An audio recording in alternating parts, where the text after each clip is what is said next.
auditeurs et téléspectateurs de la radio et télévision Tambara, vous pouvez désormais suivre votre chaîne de télévision préférée Tambara sur le satellite Badrsat 7, angle 26 degrés Est, fréquence 11010, polarisation verticale, symbole RED 27500.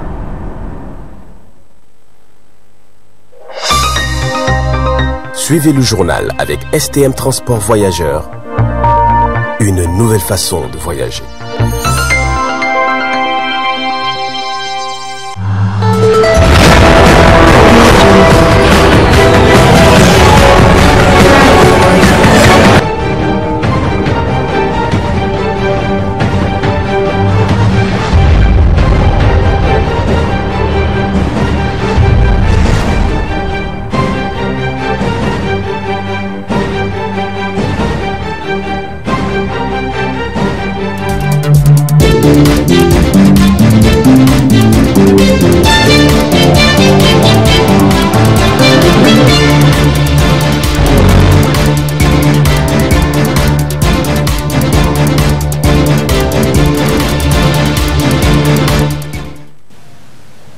Bonsoir à tous et bienvenue à cette édition du soir sur la télévision Tambara.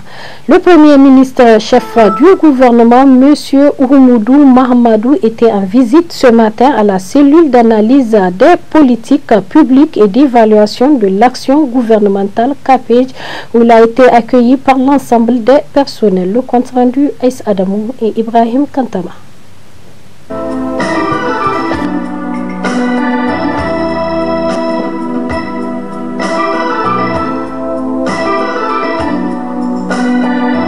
C'est sa toute première sortie de l'année 2023 à la cellule d'analyse des politiques publiques et d'évaluation de l'action gouvernementale, en abrégé CAPEJ.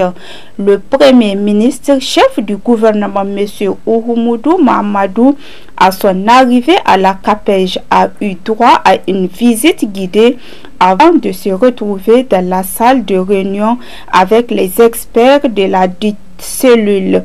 À travers cette visite, le Premier ministre chef du gouvernement entend s'imprégner davantage des activités de la CAPEJ, une structure administrative créée auprès de lui qui, d'une et d'autre part, représente le cerveau de son institution.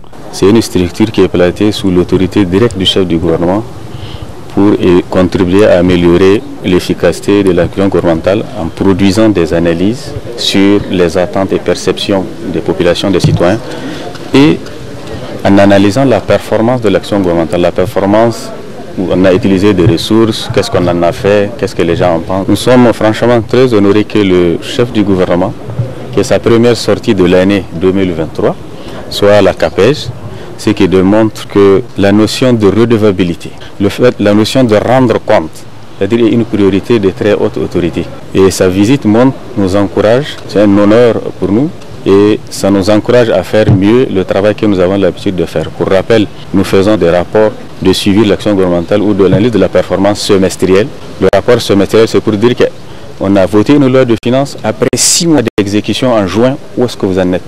Si par exemple vous avez prévu de faire 500 classes pour l'année, après 6 mois, où est-ce que vous en êtes? Il y a le rapport annuel maintenant qui fait le point. Après le rapport annuel, on va avoir le bilan des engagements du président, parce que le président lui-même, il s'est engagé à un programme politique, le programme de renaissance, c'est-à-dire on aura un bilan, c'est-à-dire par rapport à ça. Le fait de nous montrer que le travail qui consiste à documenter, à analyser de manière rigoureuse le travail, c'est-à-dire la performance de l'action gouvernementale, ça nous honore, on va continuer davantage.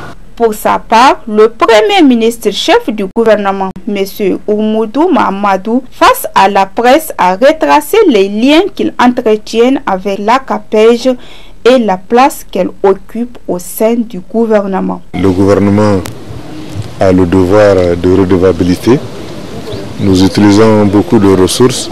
Il est important que pour notre peuple, pour nos populations, que les gens voient ce que nous faisons avec les moyens qui sont mis à notre disposition.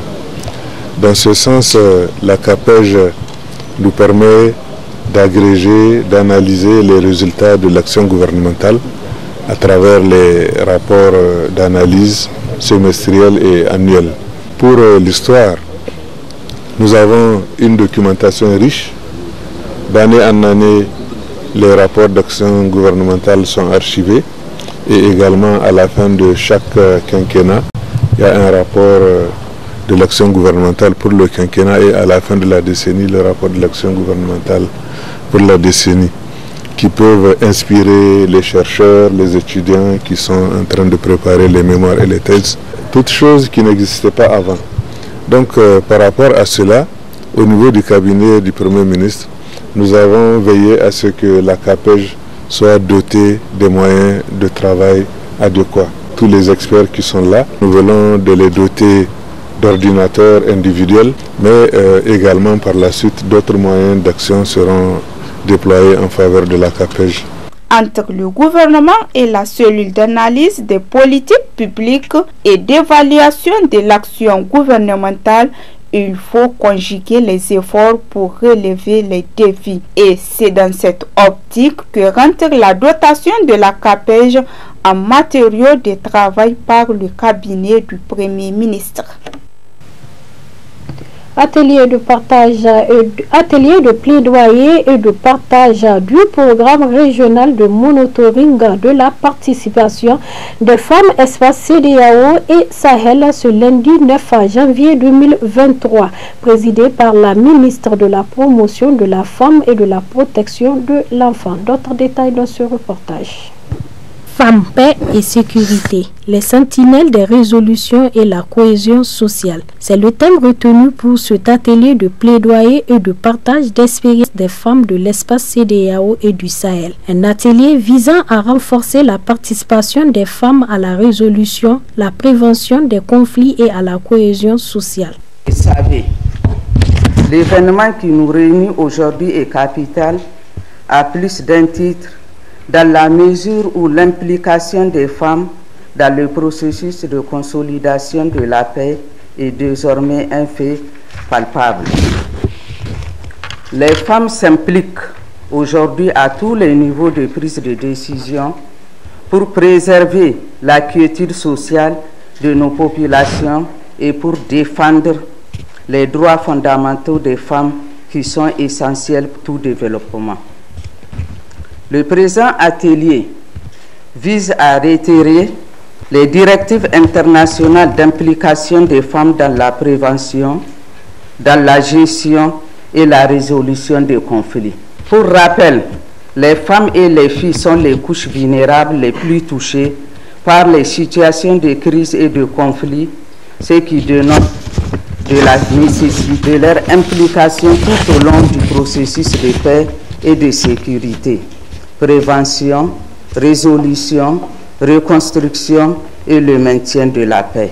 La présidente du réseau Paix et Sécurité pour les femmes de l'espace CEDEAO, à cette occasion, a exprimé l'objectif du réseau avant de revenir sur le pourquoi de cette rencontre. Ce partenariat est matérialisé par la mise en synergie des deux de nos organisations dans l'exécution de beaucoup de projets et programmes.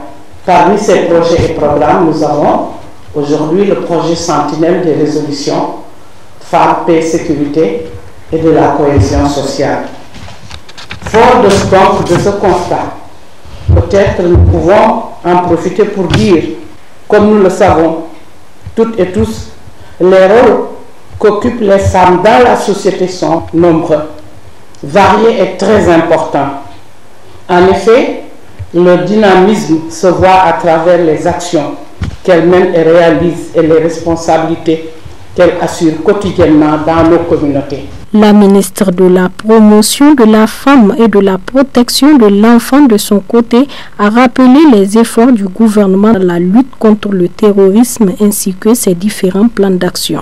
Nous sommes tous témoins des efforts importants que le gouvernement est en train de fournir pour sécuriser les frontières et lutter contre le terrorisme et l'extrémisme violent. Mesdames et messieurs, le Niger dispose de la politique nationale genre qui a pour objectif de contribuer à la création d'un environnement favorable à la réalisation de l'équité et l'égalité des chances et d'opportunités entre les hommes et les femmes, les filles et les garçons. Aussi, depuis 2020, le Niger s'est doté d'un plan d'action national de deuxième génération de l'agenda Femmes, Paix et Sécurité pour la période 2020-2024.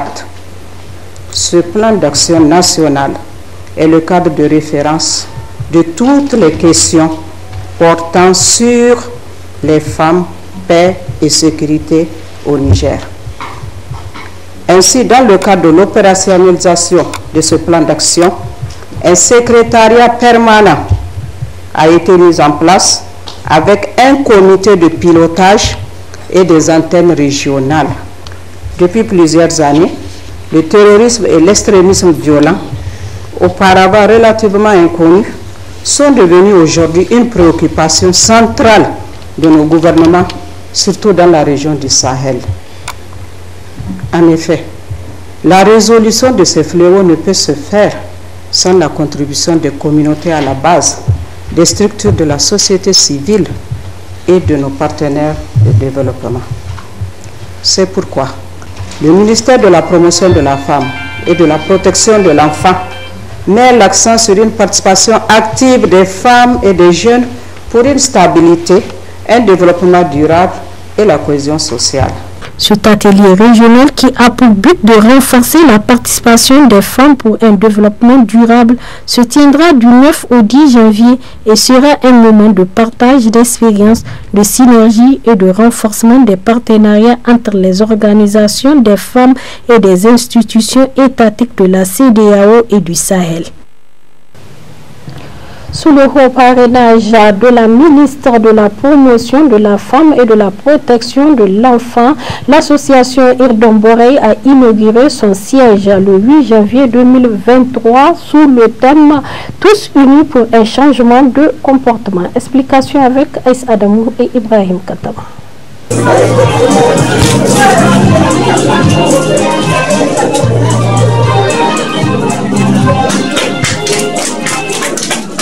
Cette association qui a ouvert ses portes le 8 janvier 2023, appelée Irdomborey, œuvre pour un changement de comportement face à cette époque qui tend à délaisser les valeurs ancestrales traditionnelles. L'association vient à point nommé avec ses ambitions.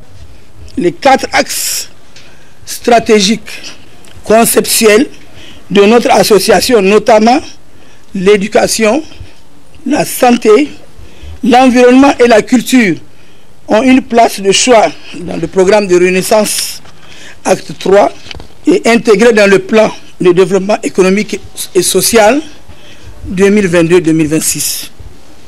Irdomborey est un cadre d'expression des énergies de 20 personnes de toutes les couches sociales, de diverses et variantes compétences, engagées bénévolement dans le combat contre les principaux défis de développement liés notamment aux questions de la paix sociale, de la santé, de la culture et du changement climatique. En ces 12 mois d'activité, on peut illustrer le parcours de cette association à travers ce siège que nous inaugurons ce jour, de temps d'activité dont des actions de sensibilisation de la population à travers les télédébats se rapportant au phénomène des enfants talibés, du mariage précoce de la jeune fille, le phénomène de l'insalubrité dans les grandes villes, la problématique de l'éducation des enfants, les conséquences du divorce, en particulier sur les enfants. Des dons, notamment à la morgue de Niamey. Des actions de mobilisation des femmes sur des questions de société, en particulier dans la lutte contre la délinquance juvénile et la consommation des stupéfiants. Notre programme pour les années à venir reposera sur, entre autres, la mobilisation autour des questions de développement, la lutte contre la pauvreté, le combat pour un environnement sain et toutes choses qui participeraient au renforcement de la fraternité, du travail et du progrès. La ministre de la Promotion de la Femme, Protection enfants se réjouit de cette initiative qui tend à accompagner le gouvernement et aussi de la solidarité des femmes promotrices des associations. Les objectifs de Irdomboré cadrent parfaitement avec le programme de renaissance acte 3 du président de la République, son Excellence, M. Mohamed Bazoum. Je note avec plaisir votre engagement à soutenir le gouvernement dans la mobilisation des femmes autour des idéaux prônés par le président de la République. Le ministère de la promotion de la femme et de la protection de l'enfant vous encourage beaucoup pour toutes ces actions allant dans le sens de la promotion de la femme et vous exhorte à persévérer dans cette voie. J'encourage cette solidarité des femmes. Pour aller de l'avant, il nous faut cela. Pour joindre l'acte à la parole, la décoration traditionnelle était au rendez-vous de cette inauguration et la remise des prix aux 4 lauréates primées du concours culinaire organisé à cette occasion qui a opposé plusieurs plats traditionnels présentés par différentes femmes a permis à cette cérémonie de prendre fin sur une note de satisfaction générale.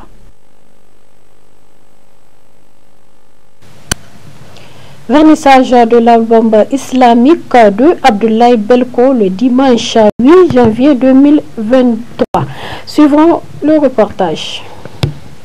Cette première édition Imren, organisée par Abdoulaye Belko, s'inscrit dans le cadre de l'éducation islamique. Une activité à travers un album de vernissage visant à enseigner aux enfants l'historique du prophète Mohammed, paix et salut sur lui. C'est avec une forte émotion que je parle. Une émotion indestructible parce que Masha'Allah, il y a eu tellement de gens, Masha'Allah. Cela veut dire tout simplement que les parents sont prêts à tout donner pour l'éducation de leurs enfants et qu'ils aiment leurs enfants et qu'ils aiment Allah subhanahu wa ta'ala et qu'ils aiment le prophète sallallahu alayhi wa sallam. Et donc moi je suis vraiment ému, Masha'Allah, de voir tous ces beaux visages qui sont là, ces enfants-là. Alhamdulillah, je ne peux que dire Alhamdulillah. On est à notre première édition de Imren. Il y en aura d'autres éditions, Inch'Allah. Et donc cette première édition, c'est le vernissage de mon premier album sur la vie du prophète Mohammed sallallahu alayhi wa sallam raconté aux enfants. Donc ça traite de la naissance du prophète sallallahu alayhi wa sallam jusqu'à l'immigration à Médine. L'album a 13 épisodes et concernant les titres, c'est des centaines en fait. L'appel que je vais lancer à l'endroit de la jeunesse nigérienne, c'est surtout de ne pas s'asseoir, d'entreprendre, surtout de mettre Allah subhanahu wa ta'ala devant tout. Quand on met Allah subhanahu wa ta'ala devant tout, c'est clair qu'on va réussir. De vraiment faire le possible pour qu'on ne puisse pas s'asseoir, parce que le Niger a besoin de nous, le Niger a besoin de ces jeunes-là, l'islam a besoin de la jeunesse. Et bien c'est pourquoi les ennemis de l'islam, ils ont compris ça et ils font tout pour n'est-ce pas, détruire cette jeunesse-là, parce qu'ils savent que le Niger a la population la plus jeune au monde. Et bien les jeunes, ne laissez pas que cela nous arrive. Combattez-vous dans le sentier d'Allah subhanahu wa ta'ala, dans la vie pour vous en sortir. C'est le message que j'ai à leur passer, Inch'Allah. Cette activité doit être saluée car au Niger, comme dans la plupart des pays musulmans, l'éducation islamique est un devoir pour tout un parent à l'endroit de leurs enfants. L'ONG Chronique Juridique a procédé samedi dernier à son 3e numéro du concept Chronique Café, placé le thème art dans la lutte contre le terrorisme. Le compte rendu Zainab Gagara et Abdelmoumouni Abdraman. Placé sous le thème l'art dans la lutte contre le terrorisme, un thème d'actualité qui cadre parfaitement avec le contexte sécuritaire du pays, ce 3e numéro de la conférence Chronique Café, initié par l'ONG Chronique Juridique. Dans son exposé sur la thématique, le conférencier professeur Monkaila Abdolawali Sarki s'est apaisanti sur le rôle que l'art peut jouer dans la lutte contre le terrorisme. La transformation de l'âme est la condition indispensable de la transformation de la société. Et l'art peut jouer un rôle éminemment significatif dans ce sens. De plus, en partant de l'idée que les consciences des terroristes sont sous le joug de la pensée unidimensionnelle de gourous, de maîtres à penser ou d'idéologie totalitaire, le recours à l'art se justifie amplement puisque par essence même, l'art s'insurge contre l'unidimensionnalité. En nous offrant ainsi une infinie possibilité d'interprétation, l'art peut donc prendre une part considérable dans la lutte contre la pensée unique et le moutonnement. C'est dire qu'il ne se contente pas seulement d'aider à prévenir les événements terroristes, il peut aussi être envisagé pour guérir des consciences entamées. L'art pacifie le social en réintégrant les consciences individuelles. Les artistes sont des magiciens du verbe. Ils ne sont pas des magiciens pour éradiquer le terrorisme, mais ils sont de vrais magiciens du verbe. La coordonnatrice de l'ONG Chronique Juridique a rappelé l'objectif visé à travers la création de ce concept chronique café, ainsi que la contribution de l'art dans la lutte contre le terrorisme. Si par les armes, on n'obtient pas de résultats, si par la justice, on n'obtient pas de résultats, est-ce qu'il n'est pas temps peut-être d'ouvrir d'autres perspectives, de voir avec d'autres acteurs, d'autres mécanismes, d'autres approches pour amener les communautés à comprendre qu'un enfant, quels que soient les motifs de sa colère, parce qu'on estime que des questions terroristes, les terroristes, ce sont des personnes frustrées. Est-ce que dans notre religion, dans notre tradition, dans notre culture, le chômage peut amener un jeune à prendre les armes et les retourner contre son père et sa mère? Ça, c'est des questions importantes qu'on doit se poser. Est-ce que la faim, est-ce que le chômage, est-ce que la précarité peuvent justifier que des communautés s'autodétruisent? Ce qui se passe dans nos communautés, c'est des enfants d'un village qui tuent des parents d'un village. Donc, est-ce que nous devons nous baser uniquement sur le terrorisme pour résoudre ces difficultés? C'est des défis qui se posent à nous et c'est des défis que nous devons aborder sous l'angle de l'art, sous l'angle de la tradition, sous l'angle de la culture. Aucune communauté ne peut justifier que des enfants tuent des parents simplement parce qu'ils sont oisifs et au chômage. Et tant que nous n'aborderons pas la problématique avec nos vrais mots, avec notre réalité, avec notre contexte, le terrorisme ne prendra pas fin. Tout le monde est spécialiste de tout. Et de plus en plus, ceux qui doivent parler n'ont plus la parole. Ceux qui doivent conseiller n'ont plus cette possibilité. Des gens qui n'ont jamais été formés, des gens qui n'ont aucune expertise sont devenus journalistes, propagent les informations. Nous nous sommes dit il est temps. Et il y a des questions sensibles qu'il est très difficile d'évoquer en allant chercher des partenaires pour nous mettre en tournoi. Nous avons estimé qu'il était bon qu'on ait une conférence qui ne soit pas sponsorisée par des étrangers et on donne le micro aux experts les plus éminents du Niger qui viennent parler à un public nigérien sur des questions d'intérêt national. Nous avons parlé de la problématique de l'homosexualité, nous avons parlé de la parenté à plaisanterie, aujourd'hui nous parlons du terrorisme, comment les gens souffrent dans la réglementation, ceux qui connaissent leurs droits, ceux qui ne connaissent pas leurs droits, comment on confisque une moto, comment on fait le contrôle routier, ça c'est Chronique Café 4. C'est des thèmes d'intérêt qui concernent tous les Nigériens, des questions de droits sur lesquelles ils ne savent pas à quel moment on viole leurs droits, à quel moment eux-mêmes violent le droit. Parce que le tout n'est pas de leur dire voilà vos droits, c'est de leur dire aussi voilà vos obligations. Cette conférence autour du thème l'art de la lutte contre le terrorisme a été un débat fructueux. Notons que le recours au langage est aussi un mécanisme qui peut permettre de remédier le phénomène d'insécurité qui gangrène le pays depuis plusieurs années. Enfin, après ce troisième numéro, le quatrième numéro du concept Chronique Café sera consacré sur la réglementation routière.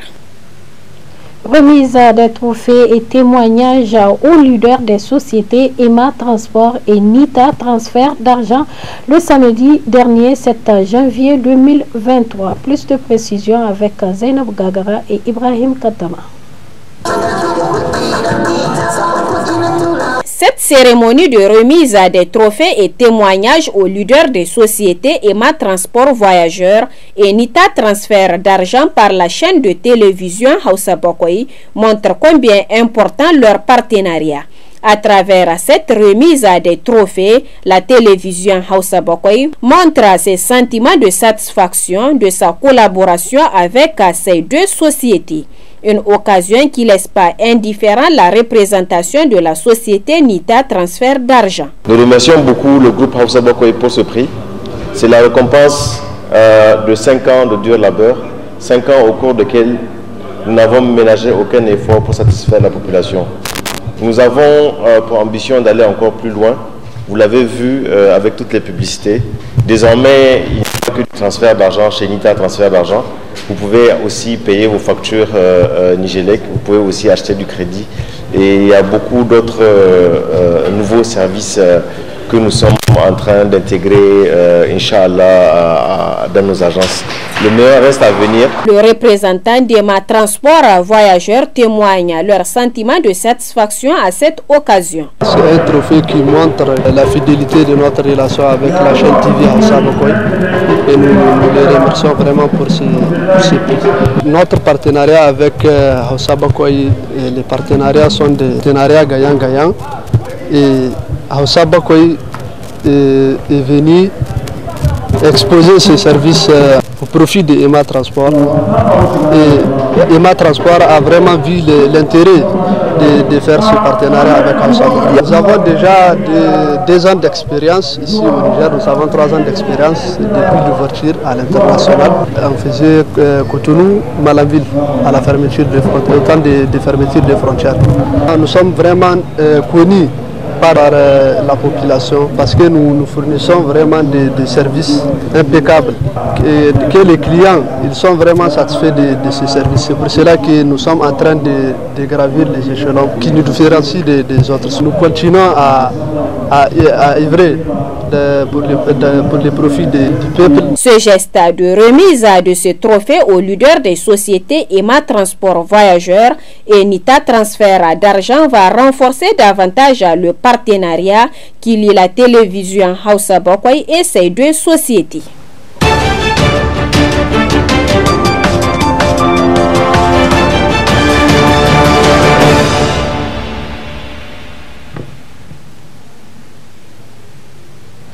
À la une de l'actualité, fini la quarantaine obligatoire pour les voyageurs internationaux arrivant en Chine. Après 3 ans de pandémie et de politique zéro Covid, Pékin donc finit par lever toutes ces restrictions tant sur le plan intérieur qu'international. Le point avec TV5 Monde.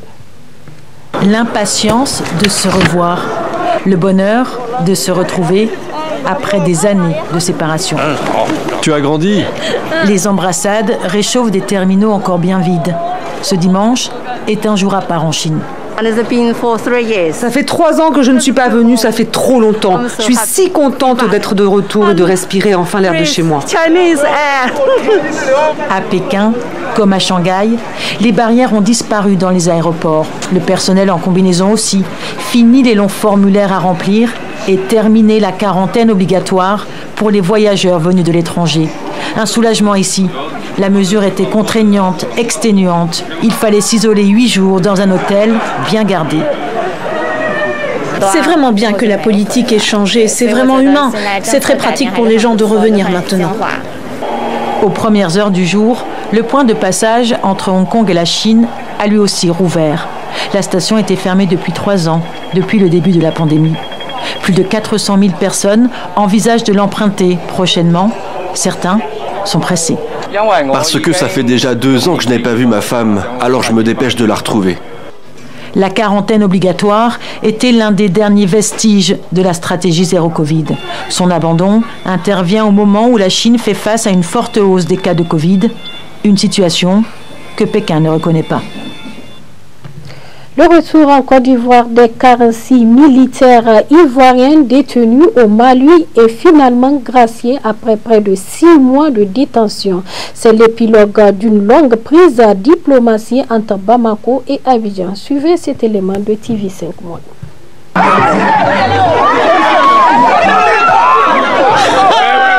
Serrés dans les bras, portés en triomphe, dans la joie des retrouvailles.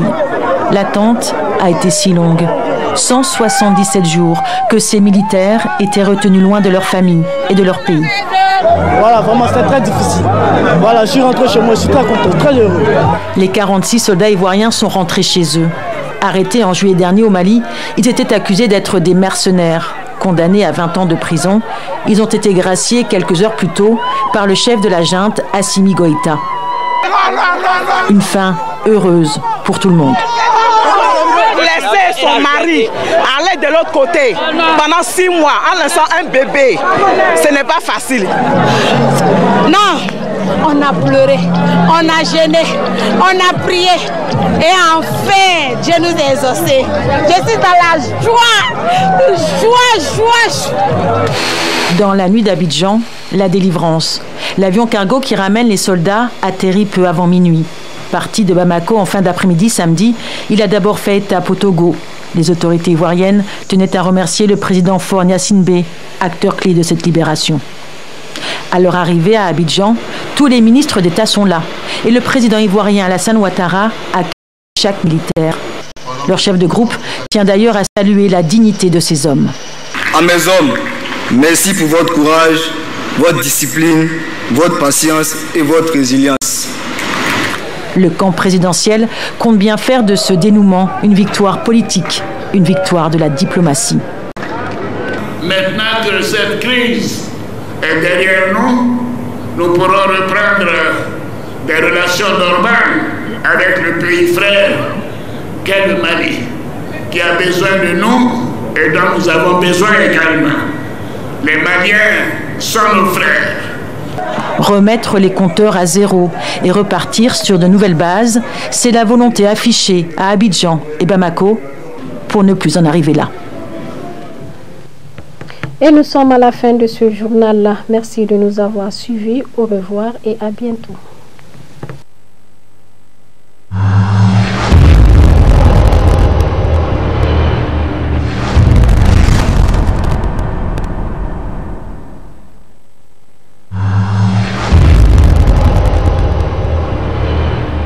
Chers auditeurs et téléspectateurs de la radio et télévision Tambara, vous pouvez désormais suivre votre chaîne de télévision préférée Tambara sur le satellite BadrSat 7, angle 26 degrés Est, fréquence 11010, polarisation verticale, symbole REC 27500.